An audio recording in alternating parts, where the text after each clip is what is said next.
Morella, por Edgar Allan Poe. El mismo, solo por sí mismo, eternamente uno y único. Platón, el banquete. Un sentimiento de profundo pero singularísimo afecto me inspiraba mi amiga Morella. Llegué a conocerla por casualidad hace muchos años, y desde nuestro primer encuentro mi alma ardió con fuego hasta entonces desconocido. Pero el fuego no era de Eros, y amarga y torturadora para mi espíritu fue la convicción gradual de que en modo alguno podía definir su carácter insólito o regular, su vaga intensidad. Sin embargo, nos conocimos y el destino nos unió ante el altar, y nunca hablé de pasión, ni pensé en el amor. Ella, no obstante, huyó de la sociedad y, apegándose tan solo a mí, me hizo feliz. Es una felicidad maravillarse, es una felicidad soñar. La erudición de Morella era profunda. Tan cierto como que estoy vivo, sé que sus aptitudes no eran de índole común. El poder de su espíritu era gigantesco. Yo lo sentía, y en muchos puntos fui su discípulo. Pronto descubrí, sin embargo, que quizá a causa de su educación en Presburgo, exponía a mi consideración cantidad de esos escritos místicos que se juzgan habitualmente la escoria de la primitiva literatura alemana. Eran, no puedo imaginar por qué razón, objeto de su estudio favorito y constante, y, si con el tiempo llegaron a serlo para mí, ello debe atribuirse a la simple, pero eficaz, influencia del hábito y el ejemplo. En todo esto, si no me equivoco, mi razón poco participaba. Mis opiniones, a menos que me desconozca a mí mismo, en modo alguno estaban influidas por el ideal, ni era perceptible ningún matiz del misticismo de mis lecturas, a menos que me equivoque mucho, ni en mis actos ni en mis pensamientos. Convencido de ello, me abandoné sin reservas a la dirección de mi esposa, y penetré con ánimo resuelto en el laberinto de sus estudios. Y entonces, cuando escudriñando páginas prohibidas sentía que un espíritu aborrecible se encendía dentro de mí, Morella pasaba su fría mano sobre la mía, y sacaba de las cenizas de una filosofía muerta algunas palabras hondas, singulares, cuyo extraño sentido se grababa en mi memoria. Y entonces, hora tras hora, me demoraba a su lado, sumido en la música de su voz, hasta que al fin su melodía se inficcionaba de terror, y una sombra caía sobre mi alma, y yo palidecía, y temblaba interiormente ante aquellas entonaciones sobrenaturales. Y así la alegría se desvanecía súbitamente en el horror, y lo más hondo se convertía en lo más horrible, cuando el Hinón se convirtió en la Gehenna.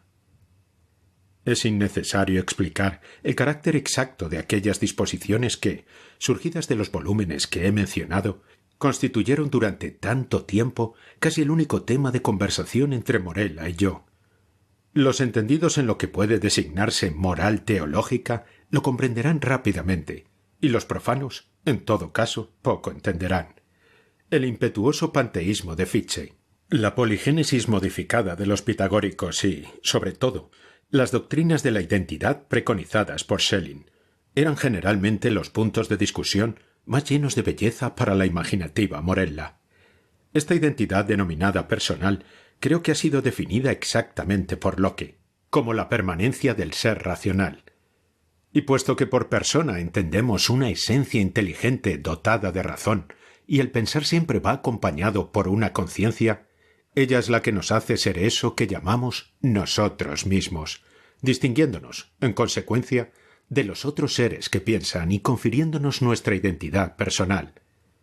Pero el principium individuationis, la noción de esa identidad que, con la muerte se pierde o no para siempre, fue para mí, en todo tiempo, un tema de intenso interés, no tanto por la perturbadora y excitante índole de sus consecuencias, como por la insistencia y agitación con que Morella los mencionaba. Mas en verdad llegó el momento en que el misterio de la naturaleza de mi mujer me oprimió como un maleficio. Ya no podía soportar el contacto de sus dedos pálidos, ni el tono profundo de su palabra musical, ni el brillo de sus ojos melancólicos. Y ella lo sabía, pero no me lo reprochaba. Parecía consciente de mi debilidad o de mi locura, y, sonriendo, le daba el nombre de destino. También parecía tener conciencia de la causa, para mí desconocida, del gradual desapego de mi actitud, pero no me insinuó ni me explicó su índole. Sin embargo, era mujer y languidecía evidentemente. Con el tiempo la mancha carmesí se fijó definitivamente en sus mejillas, y las venas azules de su pálida frente se acentuaron. Si por un momento me ablandaba la compasión, al siguiente encontraba el fulgor de sus ojos pensativos, y entonces mi alma se sentía enferma y experimentaba el vértigo de quien hunde la mirada en algún abismo lúgubre, insondable. Diré entonces que anhelaba con ansia, con un deseo voraz, el momento de la muerte de Morella. Así fue. Mas el frágil espíritu se aferró a su envoltura de arcilla durante muchos días, durante muchas semanas y meses de tedio, hasta que mis nervios torturados dominaron mi razón, y enfurecí por la demora, y con el corazón de un demonio maldije los días y las horas, y los amargos momentos que parecían prolongarse, mientras su noble vida declinaba como las sombras en la agonía del día. Pero, una tarde de otoño, cuando los vientos se aquietaban en el cielo, Morella me llamó a su cabecera. Una espesa niebla cubría la tierra, y subía un cálido resplandor desde las aguas, y entre el rico follaje de octubre había caído del firmamento un arco iris. «Este es el día entre los días», dijo cuando me acerqué. «El día entre los días para vivir o para morir. Es un hermoso día para los hijos de la tierra y de la vida. ¡Ah! Más hermoso para las hijas del cielo y de la muerte». Besé su frente y continuó. «Me muero, y sin embargo viviré». «Morella». «Nunca existieron los días en que hubieras podido amarme, pero aquella a quien en vida aborreciste será adorada por ti en la muerte». «Morella». «Repito que me muero, pero hay dentro de mí una prenda de ese afecto, cuán pequeño, que sentiste por mí, por Morella. Y cuando mi espíritu parta, el hijo vivirá, tu hijo y el mío, el de Morella. Pero tus días serán días de dolor, ese dolor que es la más perdurable de las impresiones, como el ciprés es el más resistente de los árboles, porque las horas de tu dicha han terminado, y la alegría no se cosecha 2 veces en la vida, como las rosas de Paestum 2 veces en el año. Ya no jugarás con el tiempo como el poeta de Teos, mas, ignorante del mirto y de la viña, llevarás encima, por toda la tierra, tu sudario, como el musulmán en la Meca. «Morella», exclamé, «Morella, ¿cómo lo sabes?» Pero volvió su cabeza sobre la almohada. Un ligero estremecimiento recorrió sus miembros y murió, y no oí más su voz. Sin embargo, como lo había predicho, su hija, a quien diera a luz al morir, y que no respiró hasta que su madre dejó de alentar, su hija, una niña, vivió, y creció extrañamente en talla e inteligencia, y era de una semejanza perfecta con la desaparecida, y la amé con amor más perfecto del que hubiera creído posible sentir por ningún habitante de la tierra. Pero antes de mucho se oscureció el cielo de ese puro afecto, y la tristeza, el horror, la aflicción lo recorrieron con sus nubes. He dicho que la niña crecía extrañamente en talla e inteligencia. Extraño, en verdad, era el rápido crecimiento de su cuerpo, pero terribles, terribles eran los tumultuosos pensamientos que se agolpaban en mí mientras observaba el desarrollo de su inteligencia. ¿Cómo no había de ser así si descubría diariamente en las ideas de la niña el poder del adulto y las aptitudes de la mujer?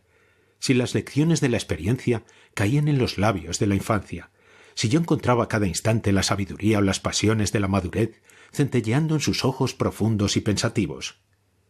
Cuando todo esto, digo, llegó a ser evidente para mis espantados sentidos, cuando ya no pude ocultarlo a mi alma, ni apartarlo de estas evidencias que la estremecían, es de sorprenderse que sospechas de carácter terrible y perturbador se insinuaran en mi espíritu, o que mis pensamientos recayeran con horror en las insensatas historias y en las sobrecogedoras teorías de la difunta Morella.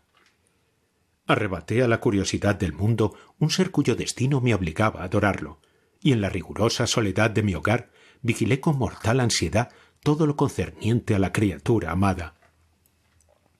Y a medida que pasaban los años y yo contemplaba día tras día su rostro puro, suave, elocuente, y vigilaba la maduración de sus formas, día tras día iba descubriendo nuevos puntos de semejanza entre la niña y su madre, la melancólica, la muerta. Y por instantes se espesaban esas sombras de parecido, y su aspecto era más pleno, más definido, más perturbador y más espantosamente terrible. Pues que su sonrisa fuera como la de su madre, eso podía soportarlo. Pero entonces me estremecí ante una identidad demasiado perfecta. Que sus ojos fueran como los de Morella, eso podía sobrellevarlo. Pero es que también se sumían con harta frecuencia en las profundidades de mi alma con la intención intensa, desconcertante, de los de Morella. Y en el contorno de la frente elevada, y en los rizos del sedoso cabello, y en los pálidos dedos que se hundían en él, en el tono triste, musical de su voz, y sobre todo, sobre todo, en las frases y expresiones de la muerta en labios de la amada, de la viviente, encontraba alimento para una idea voraz y terrible, para un gusano que no quería morir. Así pasaron 2 lustros de su vida, y mi hija seguía sin nombre sobre la tierra. Hija mía y querida, eran los apelativos habituales dictados por un afecto paternal, y el rígido apartamiento de su vida excluía toda otra relación. El nombre de Morella había muerto con ella. De la madre nunca había hablado a la hija. Era imposible hablar.